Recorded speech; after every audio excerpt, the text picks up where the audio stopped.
بسم اللہ الرحمن الرحیم۔ انسان کی مثال ریشم کے کیڑے جیسی ہے جو اپنے آپ کو ریشم میں قید کر لیتا ہے، پھر اس سے باہر نکلنے کی کوشش میں مر جاتا ہے، اور وہ ریشم جسے وہ بناتا ہے دوسروں کے کام آتا ہے۔ اللہ تعالیٰ دے کر بھی آزماتا ہے اور لے کر بھی آزماتا ہے۔ اگر تو کل سیکھنا ہے تو پرندوں سے سیکھو کہ جب وہ گھر لوٹتے ہیں تو ان کی چونچ میں کل کے لیے کوئی دانہ نہیں ہوتا۔ عقل مند آدمی اس وقت تک نہیں بولتا جب تک خاموشی نہیں ہو جاتی۔ عقل مند اور بے وقوفوں میں کچھ نہ کچھ عیب ضرور ہوتا ہے، مگر عقل مند اپنے عیب خود دیکھتا ہے اور بے وقوفوں کے عیب دنیا دیکھتی ہے۔ زندگی میں اگر برا وقت نہ آئے تو اپنوں میں چھپے ہوئے غیر اور غیروں میں چھپے ہوئے اپنے دونوں ہی چھپے رہتے ہیں۔ انسان ہونا ہمارا انتخاب نہیں، قدرت کی عطا ہے، لیکن اپنے اندر انسانیت برقرار رکھنا ہمارا انتخاب ہے۔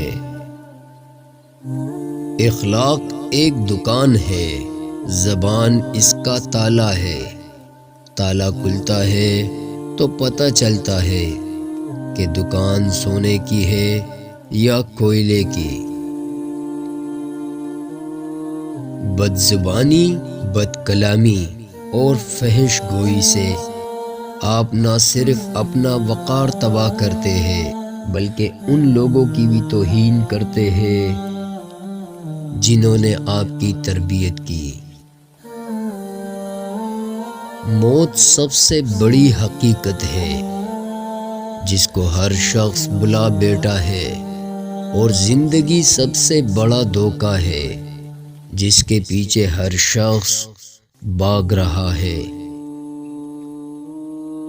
وقت، دوست اور رشتے یہ وہ چیزیں ہیں جو ہمیں مفت میں ملتی ہے، مگر ان کی قیمت کا تب پتہ چلتا ہے جب یہ کہیں کھو جاتے ہیں۔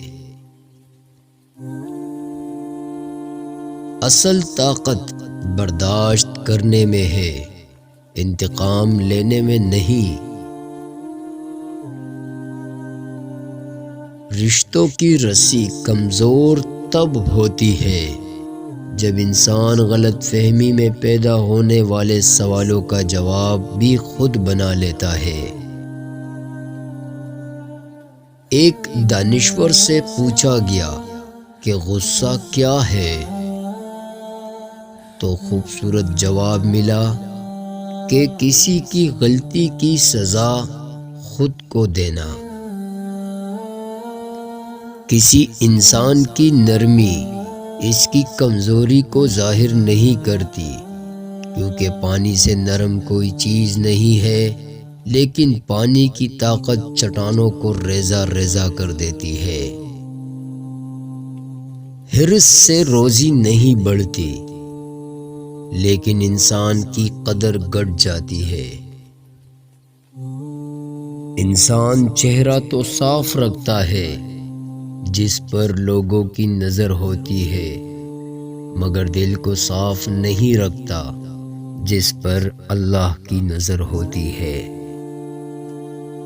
جب گناہ کے کاموں میں دل لگنا شروع ہو جائے تو یہ اس بات کی دلیل ہے کہ تمہارا رب تم سے ناراض ہے۔ شکست کھانا بری بات نہیں، شکست کھا کر ہمت ہار جانا بری بات ہے۔